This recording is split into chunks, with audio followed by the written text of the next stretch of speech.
Good afternoon, everyone, and welcome to The Tyranny of Merit, a conversation with Michael Sandel and Darren Walker. Please welcome Darren Walker. Hello, everyone. I'm delighted to be with you on this very special occasion. Again, I am Darren Walker, and I have the great privilege of serving as president of the Ford Foundation. I am an African-American man wearing glasses with a navy blazer, a blue checked shirt, sitting in my office here at the Ford Foundation headquarters in New York. I am with today a man who is someone I have followed, admired, revered, and has taught me so much over the years. His name is Michael Sandel. He's written a dozen books and edited many, many more. But today we are here to talk about a seminal publication, The Tyranny of Merit, a book that in many ways is a book for our times. I'm delighted to welcome my friend, Michael Sandel. Well, thank you, Darren. Thank you so much. I'm joining you here from my study in Brookline, Massachusetts. What a generous introduction, and thank you so much for joining me and inviting me for this discussion of The Tyranny of Merit. I really appreciate everything you do, the leadership you've shown. You're a hero of mine, Darren. Well, I think, Michael, we first met because I wrote once a document about the importance of philanthropy moving to look at the issue of inequality. And you were kind enough to write me about what you read. And I was so inspired that the great Harvard political philosopher Michael Sandel would write me. I was just incredibly, incredibly honored and have learned so much from you. But this book, Michael, this book is in some ways a radical book. You are in The Tyranny of Merit challenging a fundamental tenet of American life. The idea that we are a meritocracy, and the idea that you just need to try hard and you too can do well. Right. Talk about that. Perhaps the place to begin, Darren, is with the subtitle, which is in the form of a question. What has become of the common good? The Tyranny of Merit is an attempt to diagnose what's gone wrong with our civic life. Now, a big part of what's gone wrong has to do with the deepening inequality of income and wealth over the last 4 decades. And we've had a lot of discussion about that, even though we don't attend to it sufficiently in our politics. But there's something deeper that's gone wrong. And that has to do with the changing attitudes towards success that have accompanied the growing gap in income and wealth. And this is something that has been subtler, but I think more far-reaching in poisoning our politics and driving us apart.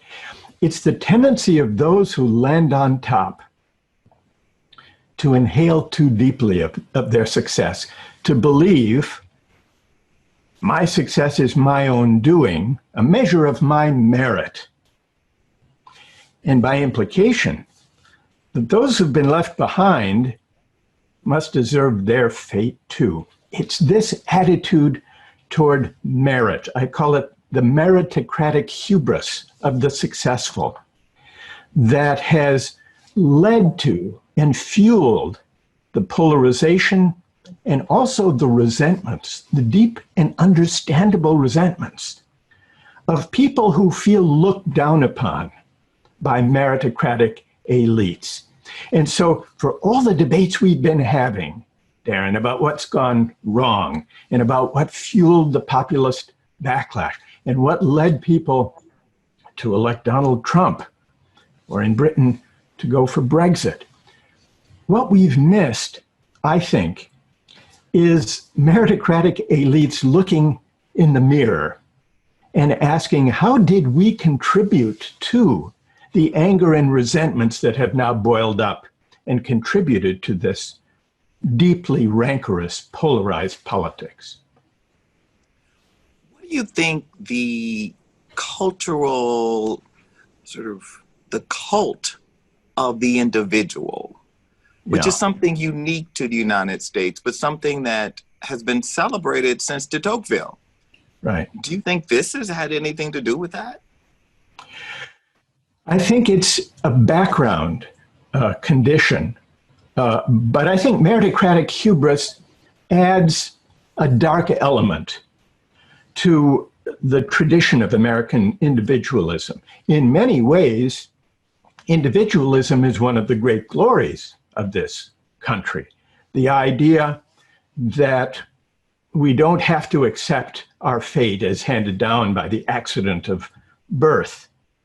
The idea that we have some sense of mastery, agency, freedom as individuals to define our future and our fate. There is something deeply inspiring and admirable in this tradition. But what's happened in recent decades is that the positive, the affirmative, the inspiring side of American individualism has been connected to, somehow merged with, a couple of things: a kind of market triumphalist faith, the belief that market activity and market competition is the arena for the expression of individualism, and with it, the idea that whoever wins the race to the top, whoever makes the most money, enjoys the greatest rewards of the market, must deserve it in virtue of his or her effort and striving and talents. And I think that's where the dark side of meritocratic competition has tainted, even corrupted, I would say, the affirmative, inspiring aspect of American individualism. So it's this idea that it has actually been corrupted, that individualism and that idea of the American exceptional way in which we promote the agency of the individual to act in society is actually a good thing. But that idea has been perverted, has been distorted. But isn't it true, Michael, that if we were to accept what you write, that we're just going to think generally that rich people are bad people, that they are just arrogant and selfish and greedy? Well, I wouldn't put it that way, and I don't quite put it that way in the book, as you know, although I appreciate your putting the question in that blunt form, Darren, because some people may imagine that that's what this is about. It isn't about greed, really, though meritocratic hubris can feed in to a lack of concern with those who are left out. It's the dark side of an inspiring ideal. The meritocratic ideal says if chances are equal, if we can achieve equality of opportunity, and we will always fall short, but we strive for it. If only we could do that and provide an equal chance for upward mobility, for rising, then we would have a just society. And what I'm suggesting, and maybe this is the radical suggestion you were pointing to, Darren, what I'm suggesting is even a perfect meritocracy where everyone had equal chances would not be enough to be a just society and a good society. In some ways, it would sharpen the divide and fuel the hubris of those who landed on top. Because then those who landed on top would be able to say to themselves, chances were equal, I earned it. I rose thanks to my own effort and talent. But that forgets the luck and good fortune that helped them on their way. It forgets the fact that the talents and gifts that you or I happen to have, they're not wholly our doing in the first place. It forgets the role of luck in living in a society that happens to prize and reward the talents we have in abundance. That's not our doing. Take LeBron James. He is a great basketball player, and he worked hard. But the fact that he lives in a society that loves basketball, the thing he's very good at, that's not his doing. That's his good luck. And so I'm trying to recover an appreciation for the role of luck in life, contingency, some would say even grace, good fortune, and to connect that with a more generous sense of what we owe one another, a deeper sense of indebtedness to the communities that prize our talents, that allow for the cultivation, that help us on their way, and therefore a greater sense of responsibility for those who haven't flourished, especially in this new economy. A greater appreciation of the role of luck in life makes it easier to see ourselves in other people's shoes. There, but for the luck of fortune or the grace of God or the accident of fate, go I. And it's that humility and the civic sensibility that can flow from it that I'm trying to reawaken in the tyranny of merit, because that seems to me to point to a more generous conception of the common good. The common good. You talk about in the book something that hits close to home for you, Michael, because you're a professor at among the most elite, highly prized colleges in America, and you talk about the race to the top by the parents of this elite meritocratic class and the extreme circumstance they will go to. And of course, you reflect on the scandals. Right. Talk about this whole vignette and how it relates to the thesis of your book. Part of the moral appeal of a meritocratic society is by way of contrast to aristocratic or hierarchical societies, where your fate is fixed by your birth.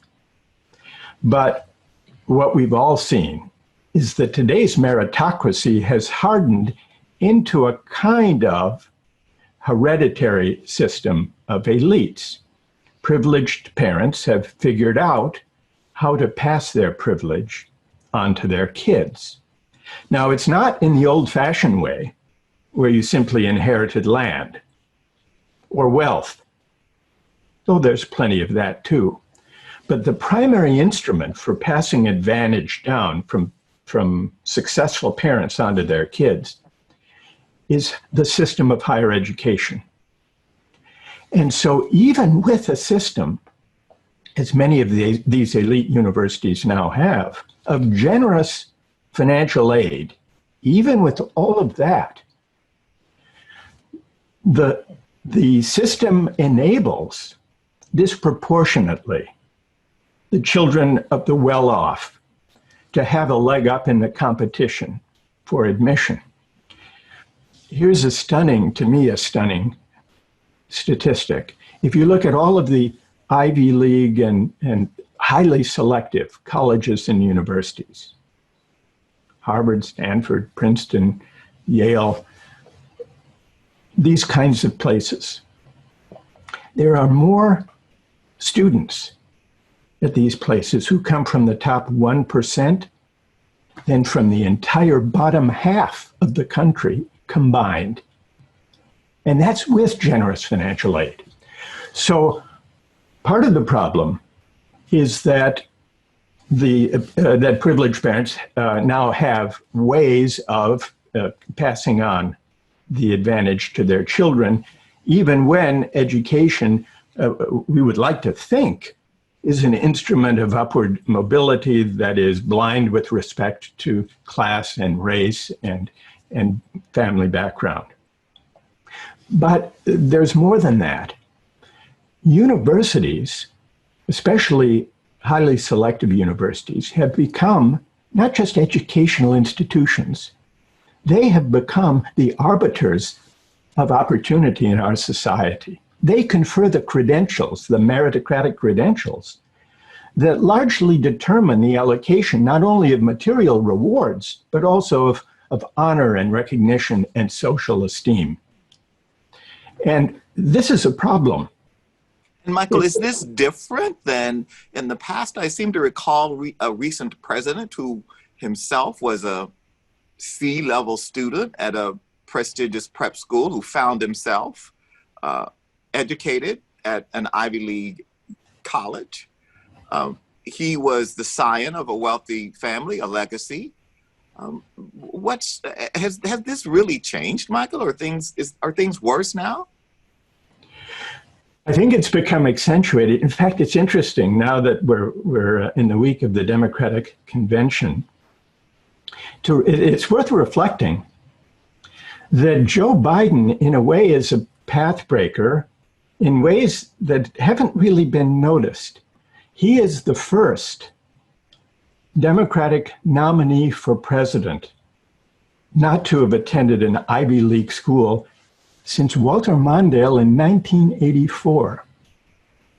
And in the years between the end of the Second World War and the 1980s, before this intense hardening of the meritocracy took place, people were routinely nominated for president who did not have that background.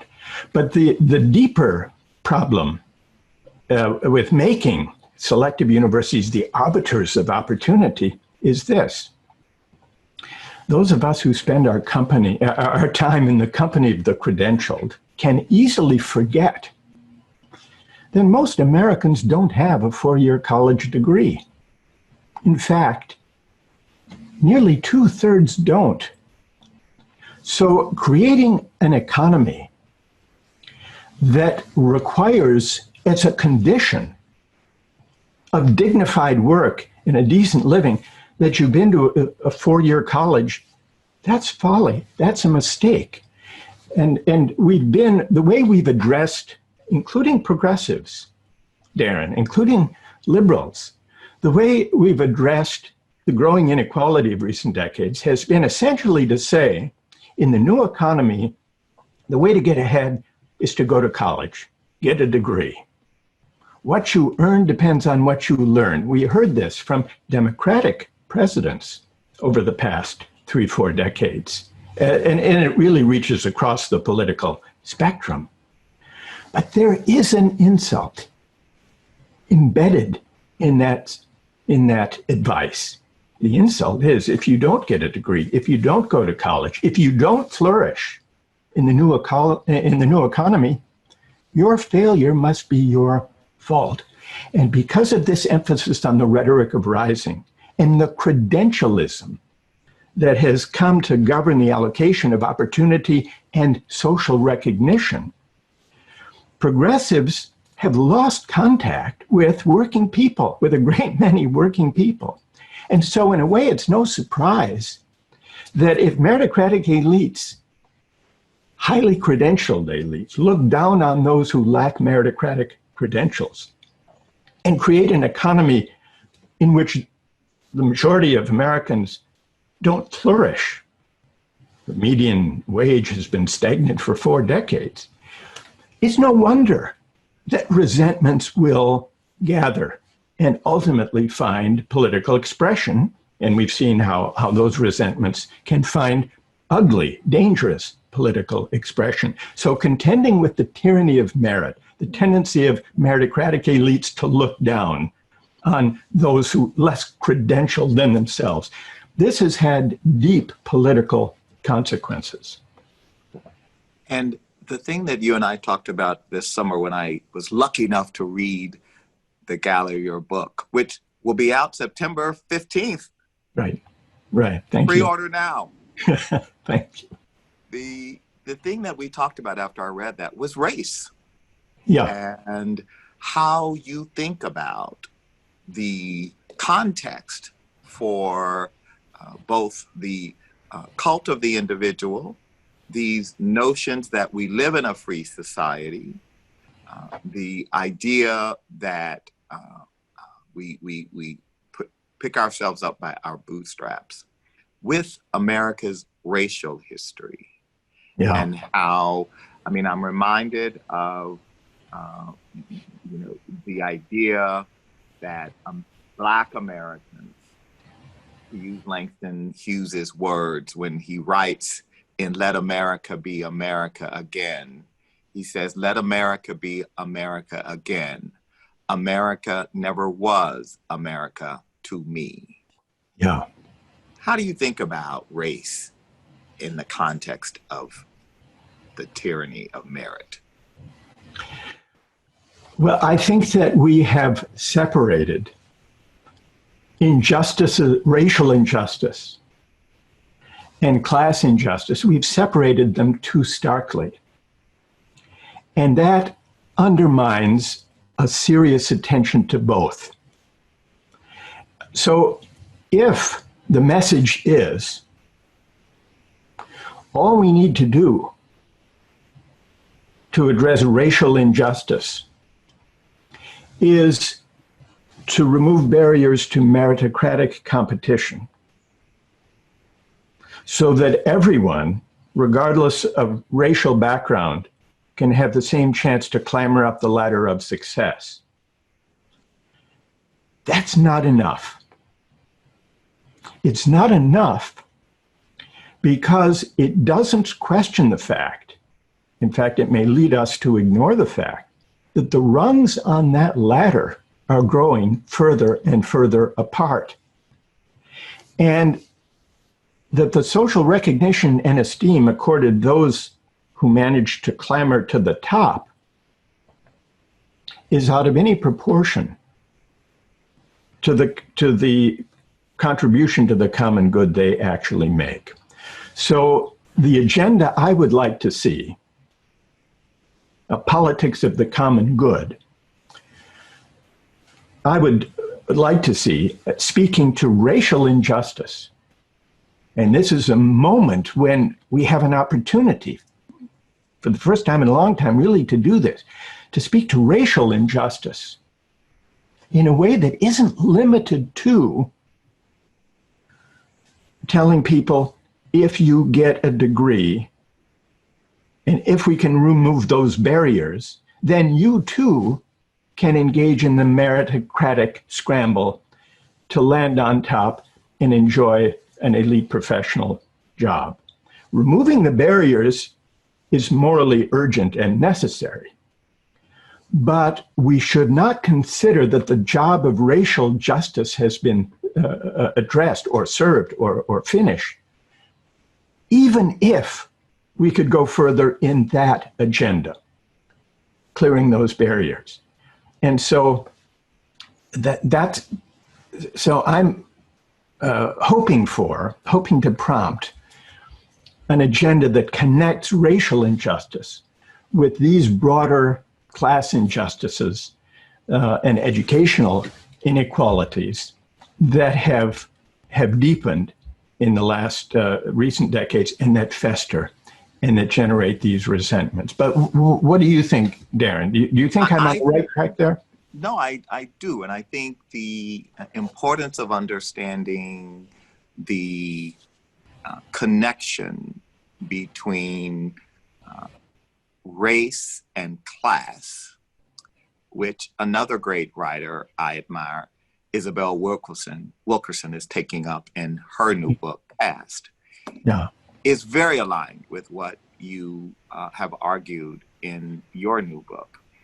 Because I do think that there has been a concerted effort to divide Americans Yeah. who share a common journey in this moment of growing inequality, who are actually more alike than they believe and that they are told they are.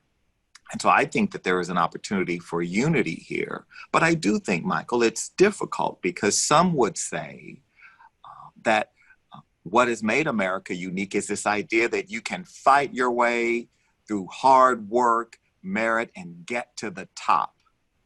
And that is the ultimate gestalt. That's where we want to be. What you seem to speak to is the broader dignity that every person should be entitled to expect in American society, and how this meritocratic hubris, this theology of merit, has been harmful to that idea, the dignity of every man and woman. And that as we think about how we go forward to put justice and a more just society as our aspiration too, and how we can contribute to that. Could I pick up, I love that, Darren, and I'd like to pick up on this idea of dignity that you've just emphasized. Part of what, because someone could be listening to this conversation and say, all right, how should our public discourse, how should our political agenda be different from what it is? What's an alternative to a political agenda that says simply, if you work hard and play by the rules, you should be able to rise from wherever you are, whatever your background? How can a deeper notion of equality and the common good, how would it look different? One way it would look different, I think, would be to put the dignity of labor at the center of our politics. Because the meritocratic emphasis on credentialism, on rising by gaining lustrous credentials, and then you will have a chance to land on top, as the top is defined by the market rewards. The idea of the dignity of labor says that the way to deal with inequality, the deep inequality that the last 4 decades have produced, is not just to enable some people to escape their condition. It's to enable people to flourish in place. And that requires a politics that emphasizes the dignity of labor. And that leads to questions about how to reconfigure the economy to accord those who perform important work without a fancy university credential, but important work, not only to be rewarded materially in ways aligned with the importance of that work, but also to enjoy social recognition and esteem.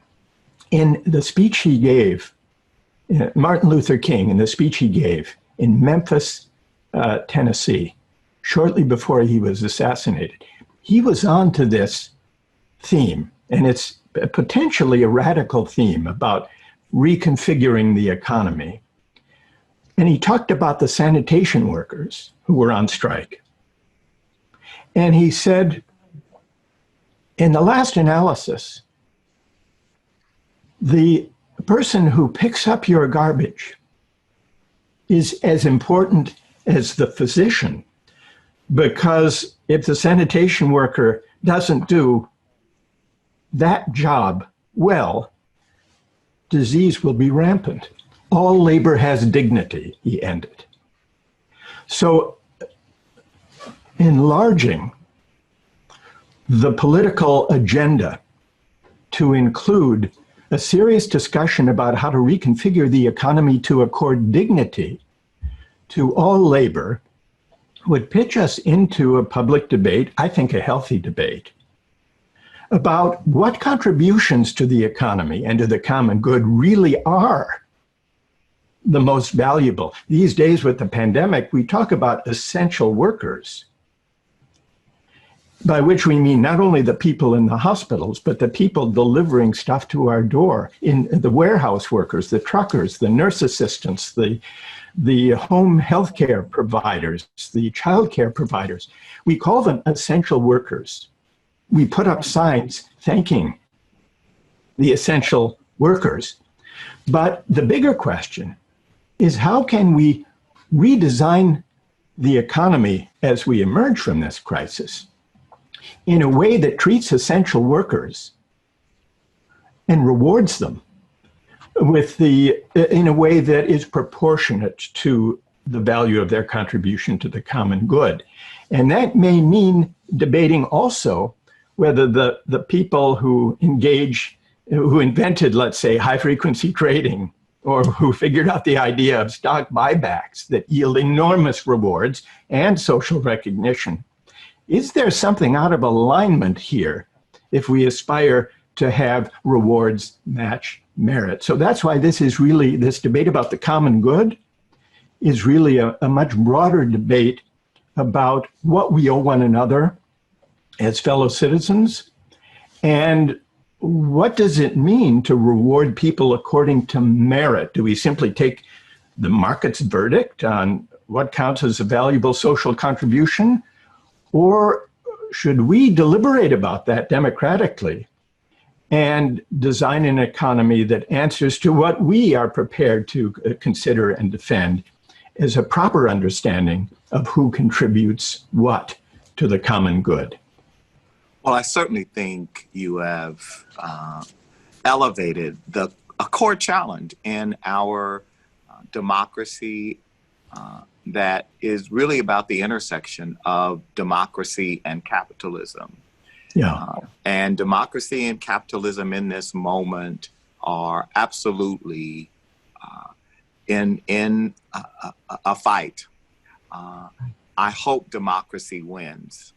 But in order for that to happen, we do have to put labor and the dignity of work over the pursuit of capital by elites.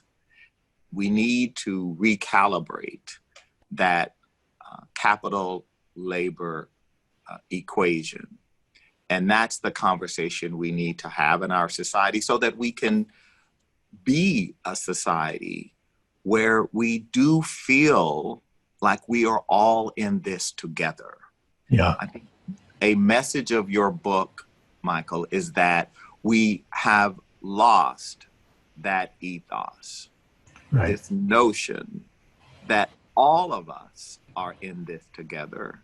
Yeah. Our fates are inextricably linked, and we cannot have a vibrant, healthy, robust democracy if millions of us feel disaffected from our institutions, disaffected from our economics, and completely alienated from the ideas that really undergird, and cynical about the ideas that undergird our society. My colleague, Katie Hughes, is going to open up the floor because I know there are questions. Fantastic. Thank you all so much for sending in your questions. You can please, if you would like to submit a question, please use the Q&A function in the Zoom window. So I will start with a question for Professor Sandel. What advice would you have for what foundation presidents and college and university presidents, especially those from selective ones, can do to counter the forces that you described and create more equity? Well, beyond the standard and important agenda of increasing access to college and universities for those who can't afford it, that's a crucially important part of the responsibility of foundations and universities, improving access for those who can't afford it. I think we also have to recognize the importance of forms of learning and training and education that can enable people who don't go to four-year colleges and universities to flourish, to equip themselves with the educational tools they need to flourish. Now, that's partly an economic matter. We need to shift investment or increase investment in vocational training and technical training for those who don't acquire four-year college degrees. But it's more than a material challenge, matter of investment. It's also a matter of social recognition and esteem. We should check our tendency, overcome the habit to assume that people who have jobs that don't require a four-year college degree are contributing something of less value to the economy or to the common good. So partly it's a shift in emphasis, equipping people for success who may not go to a four-year college or university, but also according greater dignity and respect to those contributions. So I think we need to recognize we often debate, is this populist protest, is the resentment about the economy or is it about the culture? Part of what I argue in the book is economy and culture go together. The economy of esteem and of social recognition matters as much as the economy of income and wealth. And inequalities in income and wealth matter, but they matter in part because in our society, they are so closely bound up with inequality of social recognition and dignity and esteem. And I think the role education plays, I think, has a big part to do with this and to creating a broader sense of appreciation for the various contributions people make to the economy and to the society. Michael, if I could add, I think your institution and my institution also have capital, and that capital can be used to challenge some of the things that we see that you've talked about, how we invest our billions, towards what objectives, how we use our bully pulpit to call out injustice. And I will say, Michael, I had a very disconcerting experience a few years ago after a commencement address in which I called out and spoke about the pernicious consequences of inequality and the ways in which wealth is exerted to influence privilege of the already privileged. Yeah. And a university president said to me, I could never give an address like that because I couldn't offend my wealthy alumni, who I depend on for my next capital campaign. I think that is a tragedy because one of the consequences of growing inequality is the degree to which private capital, private individuals' own interests are elevated over the common good. And so you have people like university presidents and foundation presidents who don't talk about fundamental issues of injustice in society because it might make our investment committee or some person connected to money unhappy with us. I think that's an issue. I think that's very powerful, Darren, and you've been a powerful example of how this can be done. But I'm curious, what was your reply to this college president? I understood their predicament. Because this is what happens when there is a concerted effort to degrade the common good. We've also seen this is not the symptoms that you so beautifully articulate in your book are not the result of happenstance. Right. There's been a concerted effort that has generated the outcomes that we have seen in our society. Everything that is public has been degraded. And I love your point about Joe Biden. It's something that I like to do as well, because I am the product of complete public education system from Head Start through college and law school.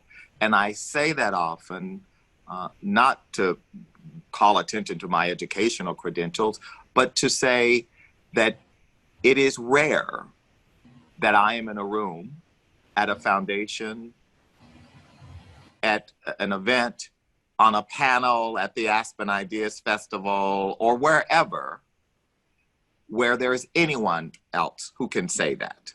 Yeah. I don't know of places in the near kind of circles where elite circles, where someone can say, I have never attended a day of private education in my life. Well, this is that's so a bad thing for America. Yeah, this is so powerful. And this matters. This is right at the heart of the issues of inequality we've been discussing. And it also matters in a broader sense, the public spaces, the public institutions, the common spaces where citizens have shared experiences across race and across class and across ethnic backgrounds. Those public spaces, the infrastructure of a shared civic life, have been withering and drying up over this same 4-decade period that we've been discussing. And that has those who have been able to buy their way out of public places and institutions and services increasingly do so and retreat to privatized places. I call it, this is in my earlier book, What Money Can't Buy, the skyboxification of American life. And this too is corrosive of the common good.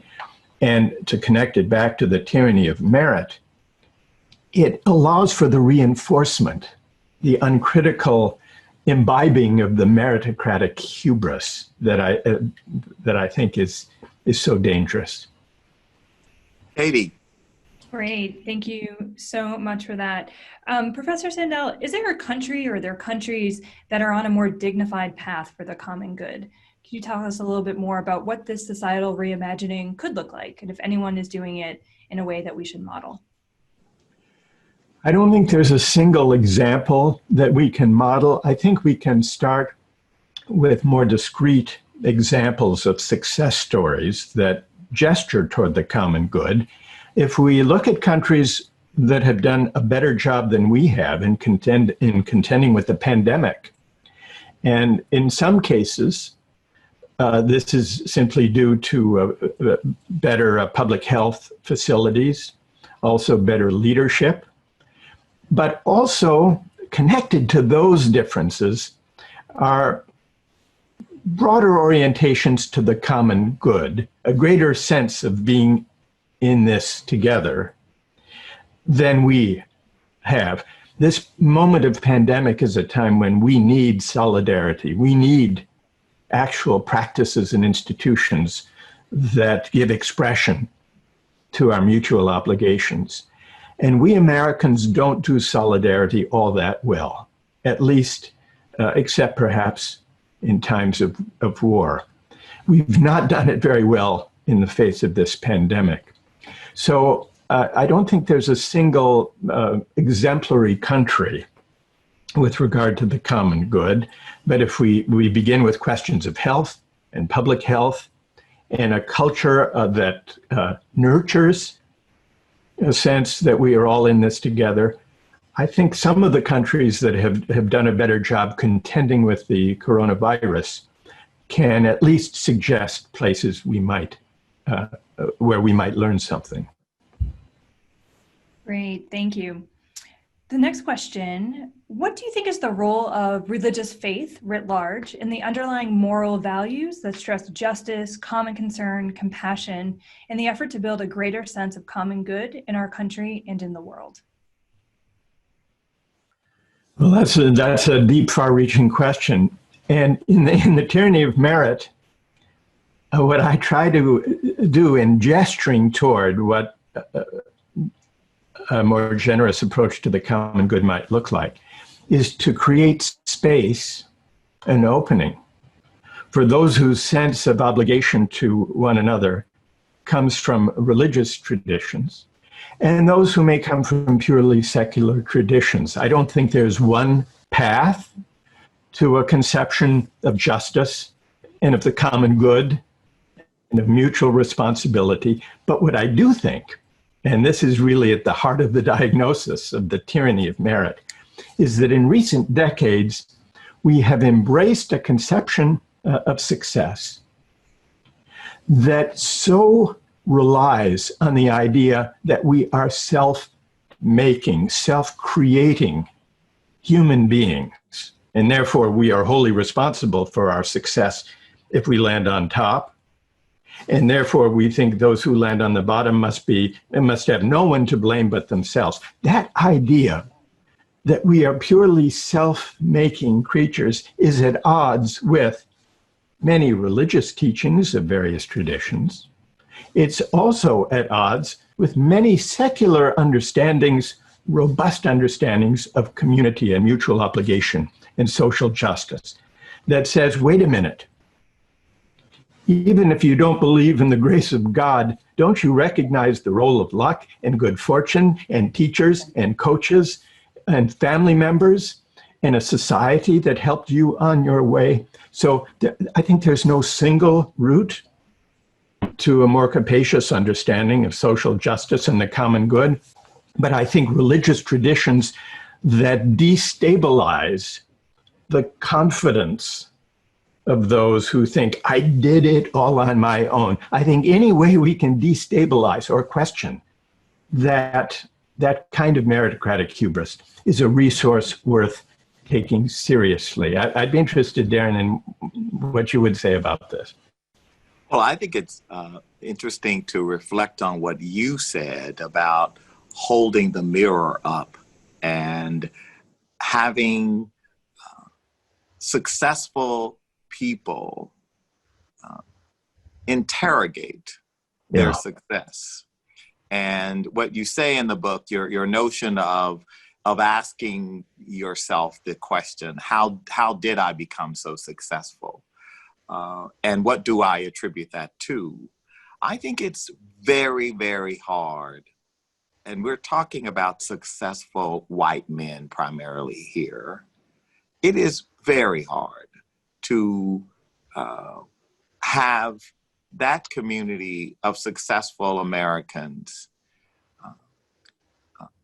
unbound their privilege, because the whole idea of privilege and the lives so many of these people live is to be insulated from that kind of discomfort.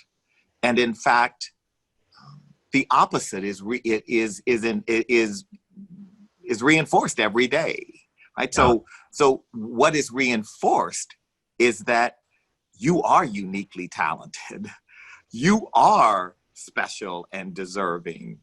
There are so few of you that we should pay you inordinate amounts of money, and that the markets should deliver for you extraordinary wealth. And how we balance the fact that there are people who are more talented than others. And so let's be clear here. What we don't want to do is to diminish the idea of talent and rewarding that talent that produces benefits for society accordingly. We should not in any way send that kind of a message out. I do think, though, that so many of the people who are so successful today are in industries that are not necessarily generating more shared prosperity, higher levels of employment, doing the kinds of things that we need in society. And Michael, it is next month is the 50th anniversary of Milton Friedman's publication of his famous essay in the New York Times Magazine, in which he, for the first time to the public beyond an academic audience, wrote that the purpose of the corporation, the social responsibility of the corporation, is to make money for its shareholders. Right. That was the first time to the broader public that this idea that the social responsibility of a company is to generate returns for its shareholders. And he roundly rejected the emerging consensus from men like David Rockefeller and Walter Wriston and Thomas Watson that their companies needed to take on social responsibility. Friedman rejected that idea. Yeah. And I believe that has contributed. That has provided some of the scaffolding that has made possible the kind of hubris that comes and was encouraged by the cult of the individual to get us where we are today. It's striking. This was 50 years ago. And there's a tendency when we hear Milton Friedman, those in progressive circles say, well, yeah, but he was a conservative. He was a libertarian economist. But striking, and this is part of what I think some people may find provocative about my book, The Tyranny of Merit, is I try to point out how, though these ideas began with libertarians like Milton Friedman 50 years ago, over the past 30, 40 years, important elements of that basic market-driven way of thinking about the economy and about reward has insinuated itself across the political spectrum. And so the deregulation of finance, for example, that we saw in the 90s, that contributed to the conditions that led to the financial crisis of 2008, this was a bipartisan undertaking. And so part of what's happened is that the market faith, though there are political differences, of course, but the market faith, the belief that markets are the primary instruments for defining and achieving the public good, or for defining the meaning of merit, these ideas have become almost the background assumption of mainstream center-right and center-left politics in the last decades.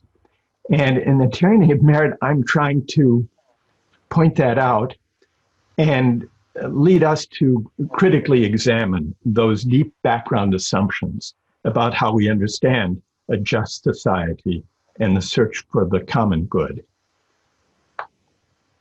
Great. I think we have time for one last question.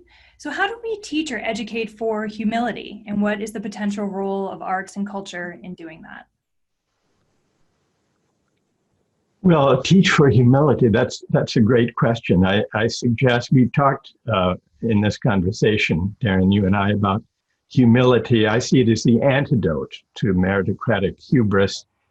I think humility is the civic virtue we need at this moment, not only because it's an admirable quality of character for a person, but also because it opens space for a broader understanding of our obligations to one another, a broader understanding of the common good. So what would an education in humility look like? Well, it has to begin, I loved, Darren, your phrase about the successful interrogating their success. I think that's, figuring out how to do that is an important step toward a greater sense of humility. Being more alive to the role of luck in life is an important, can be an education in humility. I have a suggestion in the book that I think many of my colleagues may challenge, which is maybe when universities that get, as Harvard and Stanford do, thousands and thousands more qualified applicants than they can possibly accept. Over 40,000 apply for about 2,000 places at Harvard and Stanford. Maybe what those admissions committees should do is cull out those who are not qualified to do the work and do it well and contribute to their classmates. They'd still be left with a lot, I don't know, 25,000, 30,000, and do a kind of lottery. It could be a weighted lottery to ensure diversity along various dimensions, but as a way of teaching the students who are admitted very explicitly that there's a lot of luck in this anyhow, with or without the lottery. There is a lot of luck in this. So that's one device. I remember, I tell the story in the book of a high school biology teacher I had. Mr. Farnham was his name. And I went to a public high school, Darren, but it was heavily tracked, with AP tracks, honors tracks, standard tracks. And so the AP kids, the kids in the so-called upper track, were so grade obsessed, so competitive, always worried about who got what on which test or exam. It became an utter distraction, a kind of corruption. This biology teacher one day said, "We're having a quiz. Number from 1 to 15 and answer true or false." And the kid said, "Yeah, but you didn't give us the questions." He said, "Make up a statement and write down whether it's true or false." And they said, "But will this count for our grade?" And he said, "Yes." I thought it was an eccentric joke at the time, but what he was trying to do, he was trying in his way, this biology teacher, to challenge the tyranny of merit. He was trying to educate us in an appreciation of the role of luck in life. And it was a kind of education in humility for those of us who took it seriously. So I think we need to look for opportunities, Darren, to do exactly as you suggest, to encourage the successful to interrogate their success, and for ways to build out a more generous moral culture that cultivates a greater sense of humility, sense of accident, fortune, contingency, grace, indebtedness among those who land on top.